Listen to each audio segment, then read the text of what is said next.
Hello everyone. Happy January 9th. Today we celebrate apricots, balloons, and the joy of fruity fun. Let's dive into 3 fun and thoughtful events. These moments are perfect for gifting, even if it's just to brighten someone's day. And if you missed out, don't worry, more exciting celebrations are coming soon. Stay tuned until the end of the video for all the details. It's National Apricot Day. A juicy salute to a golden fruit.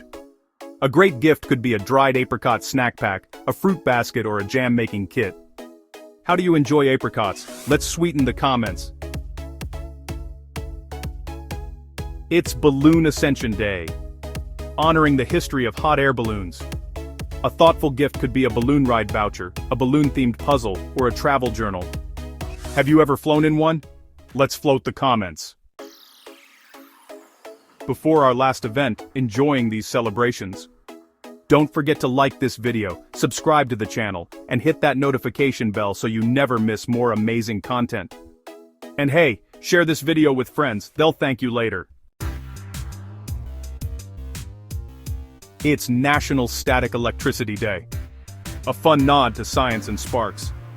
A sweet gift could be a science experiment kit, a quirky t-shirt, or a static toy. What's your funniest static shock moment? Let's spark the comments. Don't forget to check out the video description, you'll find links to matching gift products for these events. And be sure to watch our daily videos, including one covering upcoming celebrations for February 6th to 10th. So you'll get gift ideas early. Thanks for watching, everyone. More celebrations are coming tomorrow. Stay awesome.